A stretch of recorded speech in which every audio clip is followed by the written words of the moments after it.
The Nexus Prime station hummed with a kind of technological perfection that only came from 3,000 years of galactic civilization and an unhealthy obsession with color-coded efficiency protocols. Every corridor gleamed with that particular shade of sterile white that screamed, "We've eliminated fun from the universe," and every door hissed open with a satisfied sigh of machinery that had never known the joy of a good old-fashioned creak. In the station's most secure wing, the multi-species nursery facility stood as a monument to bureaucratic paranoia. 4 to 7 different containment units, nurturing environments, housed the precious offspring of the galaxy's most influential species. Each unit was climate-controlled, psychically shielded, and monitored by enough sensors to make a surveillance state weep with envy. Security Chief Vex Thaler of the Crystalline Hegemony prided himself on running the tightest nursery in known space. His 6 eyes could process multiple data streams simultaneously, his crystalline exoskeleton never required sleep, and his dedication to protocol bordered on the religious.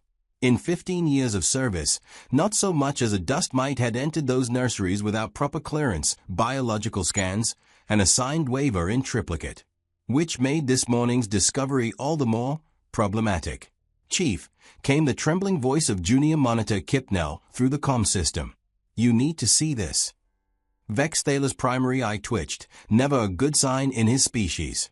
He glided down the corridor on his antigrav unit, passing row after row of empty nursery chambers. Empty. The word didn't quite capture the existential horror of it. 4 to 7 different species' most precious genetic investments had simply vanished. The security footage showed nothing. The biosensors registered nothing. The psychic dampeners had detected no unauthorized mental intrusions.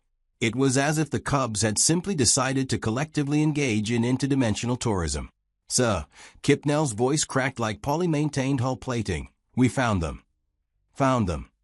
Vex Thaler's voice carried the kind of dangerous calm that preceded either enlightenment or homicide.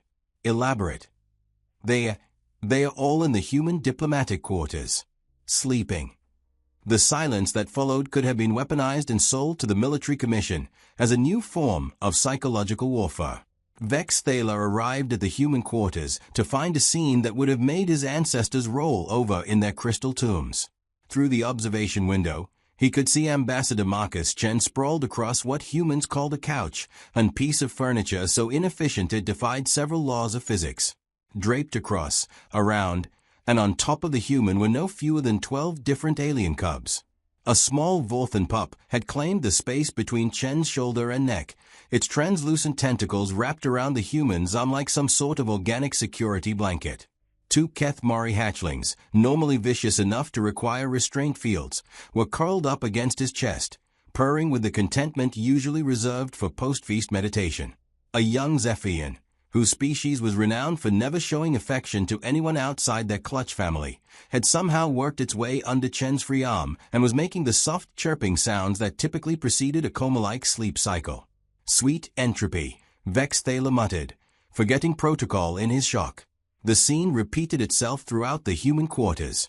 Dr. Rajesh Patel, the human xenobiologist, had been converted into a living pillow for 8 cubs from 6 different worlds.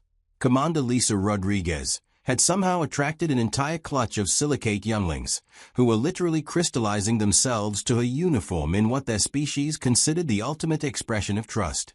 But the crown jewel of this diplomatic disaster was Ambassador Elena Volkov, who had apparently become the chosen nesting site for a baby Threnody, a species so xenophobic they considered talking to outsiders a form of cultural contamination.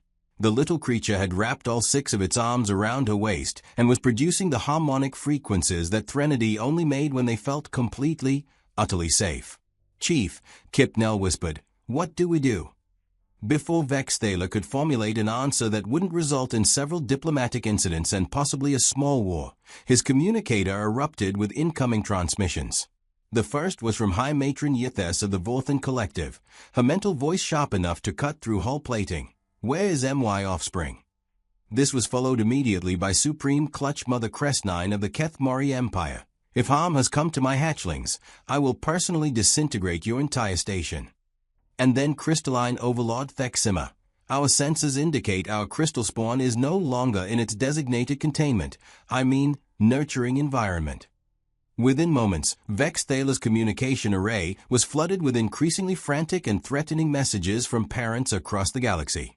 The political ramifications alone would require a committee to properly categorize, and committees, as everyone knew, were where good intentions went to die a slow, bureaucratic death. Sir, Kipnell's voice had reached frequencies that technically qualified as a medical emergency. They are all demanding immediate explanations. Right. Vex Thaler's 6 eyes focused with the intensity of solar collectors. Patch me through to the emergency council session protocols. We're going to need xenobiologists, diplomats, and probably a few miracle workers. The emergency council session convened in what had to be record time, a mere 4 hours after the initial discovery. The main conference chamber of Nexus Prime had been hastily reconfigured to accommodate representatives from 4 to 7 different species, which meant the air was now a carefully balanced cocktail of atmospheric requirements that smelled like a spice market having an argument with a chemical plant. High Counselor Zoeth of the Galactic Administrative Body called the session to order with the kind of gravitas usually reserved for declaring wars or announcing the heat death of the universe. We are here to address the unprecedented situation involving the mass displacement of nursery inhabitants to unauthorized locations. That was politician speak for help. All the babies are sleeping with humans and nobody knows why. The human delegation sat at one end of the conference table, looking like students who had been caught in the act of something but weren't quite sure what. Ambassador Chen kept checking his sleeve, where small claw marks from a Vorthan pup were still visible. Dr. Patel had what appeared to be crystalline dust in his hair, a sure sign he'd been claimed by a silicate youngster. Commander Rodriguez simply looked tired, which was understandable given that Threnody babies apparently snored in harmonic frequencies that could rearrange your DNA if you listened too long.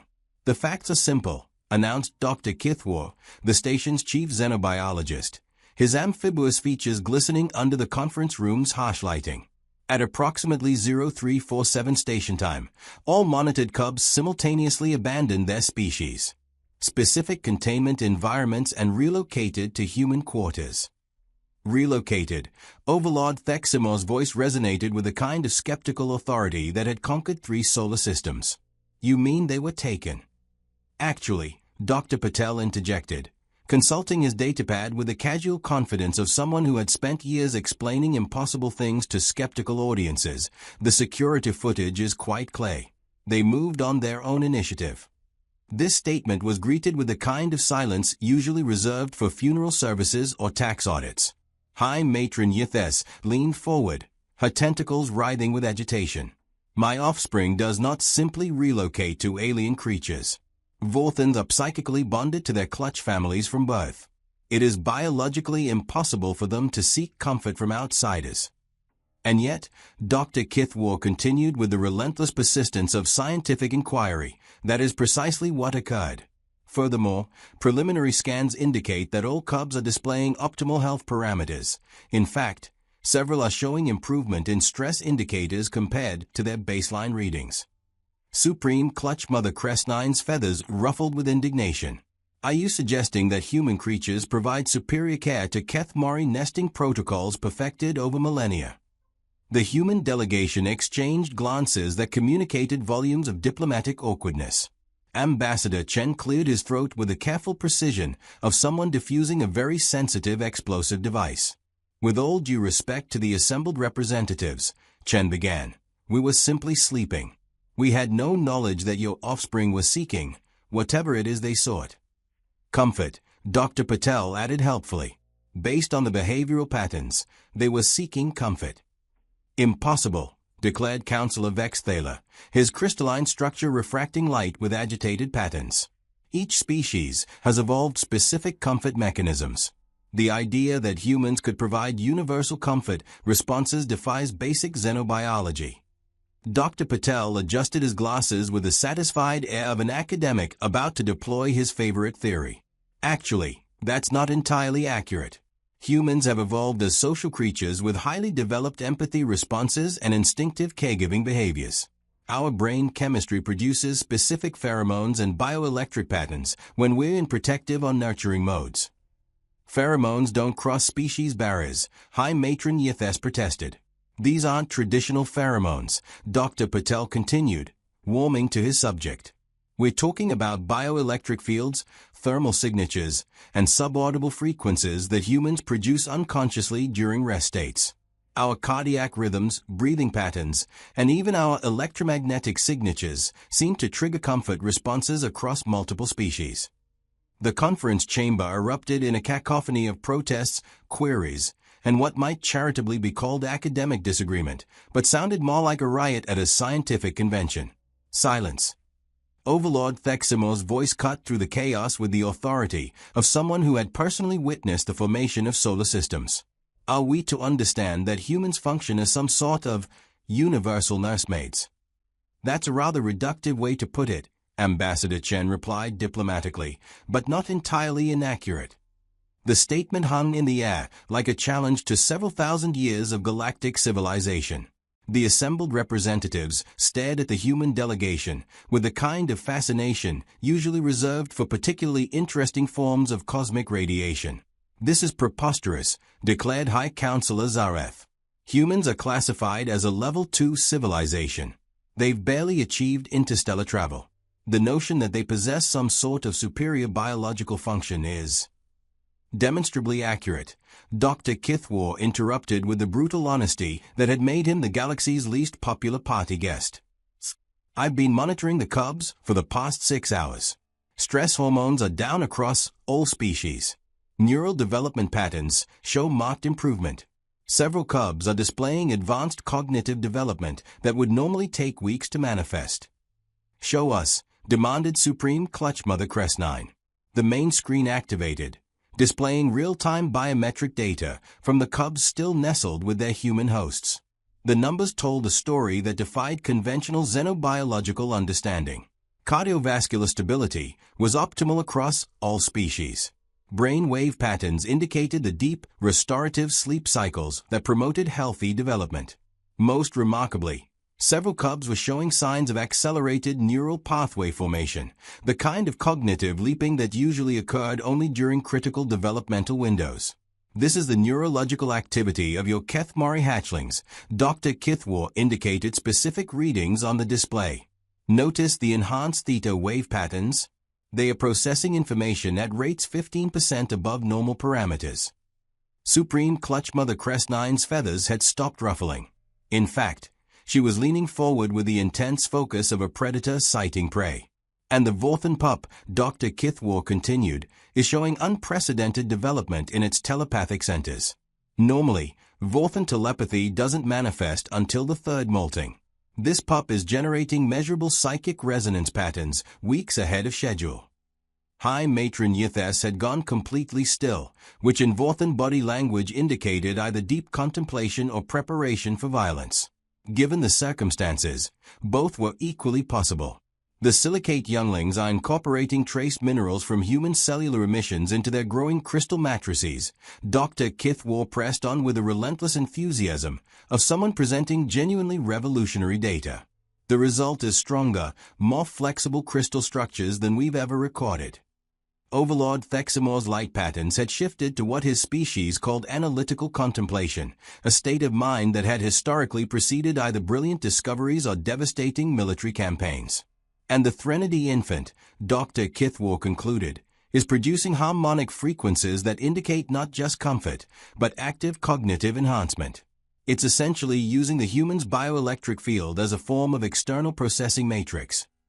The silence that followed was different from the previous silences. This wasn't the silence of shock or outrage. This was the silence of several dozen highly intelligent beings simultaneously recalculating everything they thought they knew about interspecies biology.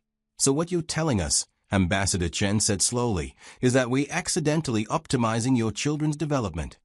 That appears to be an accurate assessment, Dr. Kithwar confirmed. How is this possible? High Counselor Zoetha's voice carried the weight of someone watching fundamental assumptions crumble. Humans haven't evolved alongside our species. There's no biological basis for this kind of cross-species compatibility. Dr. Patel cleared his throat with the satisfied air of someone about to deliver the punchline to a very long joke. Actually, there might be. Human evolution was shaped by our role as caregivers not just to our own young, but to multiple species. We domesticated.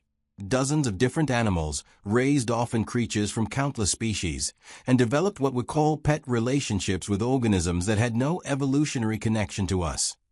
He paused, clearly enjoying the mounting attention. In essence, humans evolved to be universal caretakers. Our neural patterns, bioelectric signatures, and instinctive behaviors developed to provide comfort and care across species barriers. We're not just compatible with other species young, we optimize for it. The implications hit the assembled representatives like a carefully calculated diplomatic incident. Humans weren't just accidental babysitters, they were potentially the galaxy's most effective child development specialists. This explains the territorial behavior, Dr. Kithwar added, consulting his notes. When station security attempted to relocate the cubs back to their original containment, nurturing environments, the human subjects displayed marked protective responses. Heart rates elevated, stress hormones increased, and they physically positioned themselves between the cubs and the security personnel. They went into protective mode, Supreme Clutch Mother Crestnine said with dawning understanding. More than that, Dr. Kithwar continued. The cubs responded to the humans' protective signals by releasing their own species-specific bonding pheromones. In effect, temporary family units were formed across species barriers. Sweet entropy, High Matron Yithes muttered, borrowing Vexthala's earlier expression. The conference chamber erupted into heated discussion as representatives grappled with the implications. The political ramifications alone were staggering. If humans could genuinely optimize the development of other species young, it would revolutionize interspecies relations. Trade agreements, diplomatic protocols, cultural exchange programs, everything would need to be reconsidered. We need protocols, High Counselor Zarath declared with the authority of someone desperately trying to impose order on chaos. Regulations, guidelines, safety measures. We need more data, Dr. Kithwar countered. This is the most significant xenobiological discovery in recorded history. We need controlled studies, long-term monitoring, comparative analysis across multiple species. We need our cubs back, Overlord Thexima stated with the simple directness of a parent. Actually, Ambassador Chen interjected diplomatically, about that. The main screen shifted to show current footage from the human quarters. The cubs were not only still nestled with their human hosts, but several had actively resisted attempts at relocation. A Keth Mori hatchling had literally clung to Commander Rodriguez's uniform when security personnel attempted to return it to its original environment. The Vorthan pup had generated enough psychic distress signals to trigger emergency protocols. Most dramatically, the Threnody infant had begun producing the harmonic frequencies associated with extreme distress, frequencies that could theoretically shatter crystal structures if sustained. They don't want to leave, Dr. Patel observed unnecessarily. This is highly irregular, High Counselor Zaweth protested. This is highly effective, Supreme Clutch Mother Crestnine corrected, studying the biometric data with the intense focus of a military strategist. My hatchlings have never displayed this level of cognitive development this early in their life cycle. The question, Ambassador Chen said carefully, is what happens now? What happened now, it turned out, was 6 hours of bureaucratic chaos that would have made a supernova seem like a minor administrative inconvenience. Committees were formed, subcommittees were established, and emergency protocols were drafted, revised, and redrafted so many times that several clerical staff members required medical attention for stress-related disorders.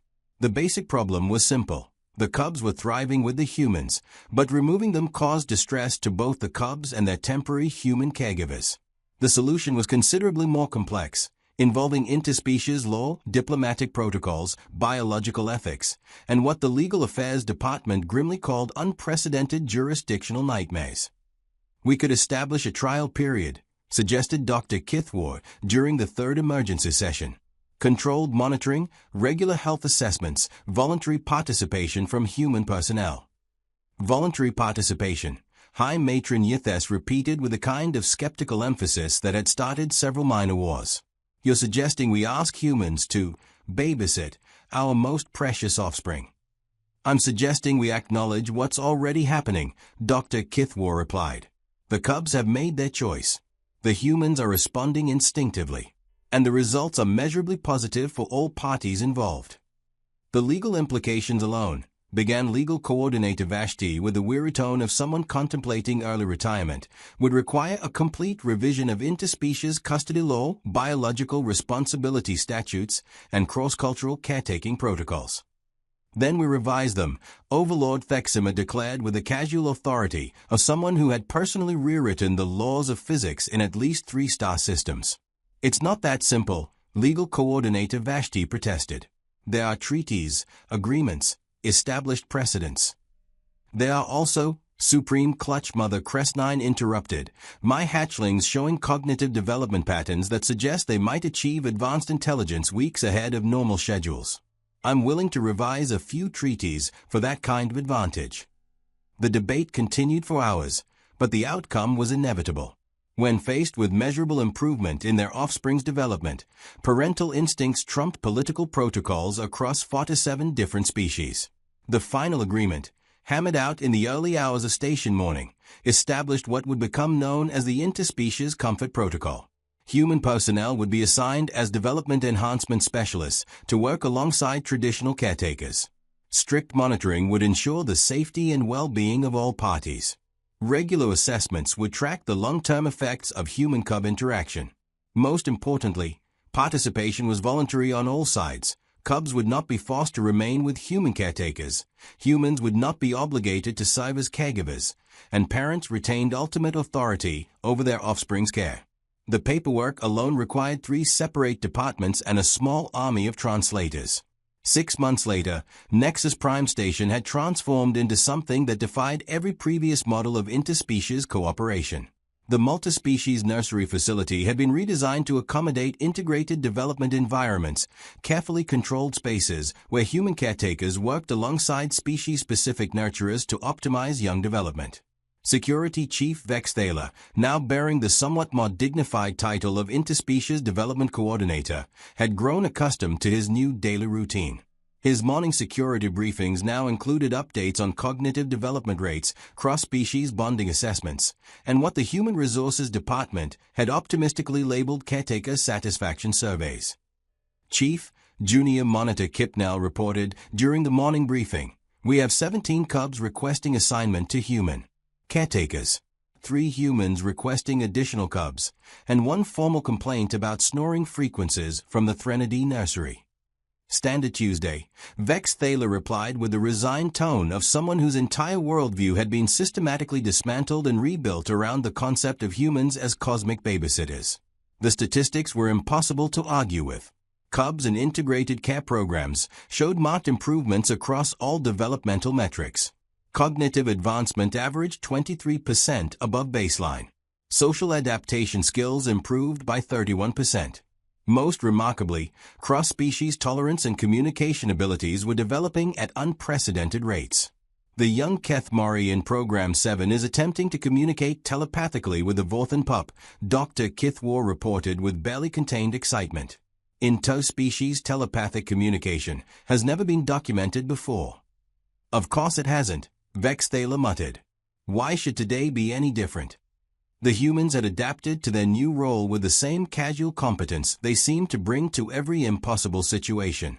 Ambassador Chen had become something of a legend among Vorthan families after successfully mediating a complex territorial dispute between 3 different pups using nothing but patient conversation and what he called naptime diplomacy. Dr. Patel had been formally adopted into 2 separate silicate family units after helping their younglings develop crystal structures that were both stronger and more aesthetically pleasing than anything in recorded history. Commander Rodriguez had achieved the impossible by becoming the first non-Threnody to be granted honorary family status by the notoriously xenophobic species. The fact that she had accomplished this simply by falling asleep with a Threnody infant curled against a shoulder seemed to encapsulate everything absurd about the situation. Status report on the expansion programs. Vex Thaler inquired with the weary professionalism of someone managing the impossible. 14 different systems have formally requested human caretaker assignments, Kipnell reported. The Andromedian Council has offered to provide a full battle fleet as escort for human nursery specialists. The Centauri Collective is proposing a formal alliance treaty in exchange for human child development consultants.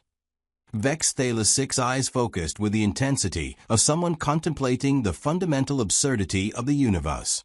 Humans, the species that had been classified as barely civilized just months earlier, were now being courted by galactic superpowers for their babysitting skills. And the humans' response to these requests? They are asking for better coffee in the diplomatic lounges and shorter work shifts, Kipnell reported. Ambassador Chen specifically mentioned something about hazard pay for tentacle snuggles and overtime compensation for harmonic frequency exposure. Of course they are, Vex Thaler sighed. The morning's reports continued with the surreal normalcy that had become routine on Nexus Prime. Cubs were thriving, parents were cautiously pleased, and humans were transforming interspecies relations one nap time at a time. Security alert from Section C, Kipnell announced. Multiple cubs have been detected outside their designated areas. Vex Thaler's crystalline structure flickered with the tired resignation of someone who had learned that security alert now typically meant babies are wandering around looking for humans to sleep with. Location: Human Quarters, Section C7 through C12. 43 cubs from 16 different species. Sleeping like infants, so. Vex Thaler activated his communicator with the practiced efficiency of someone who had sent this exact message dozens of times. Station-wide announcement: all cubs reported missing have been located in human quarters.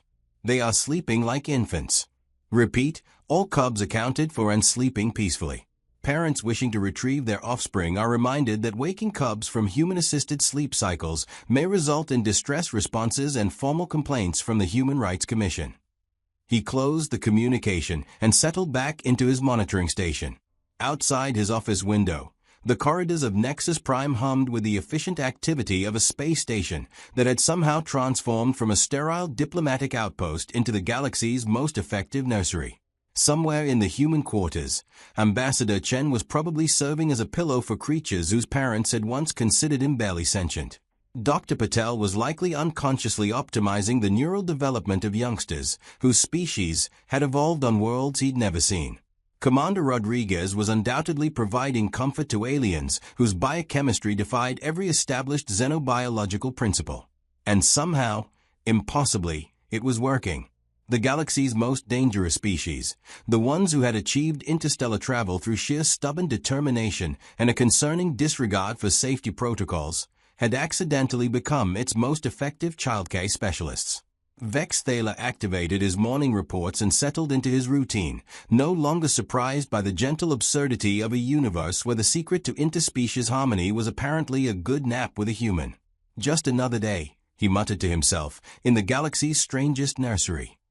And in the human quarters, cubs from 47 different worlds slept peacefully, dreaming dreams that transcended the boundaries of species, planet, and star system, all while curled up against the most unlikely universal caretakers the galaxy had ever accidentally discovered.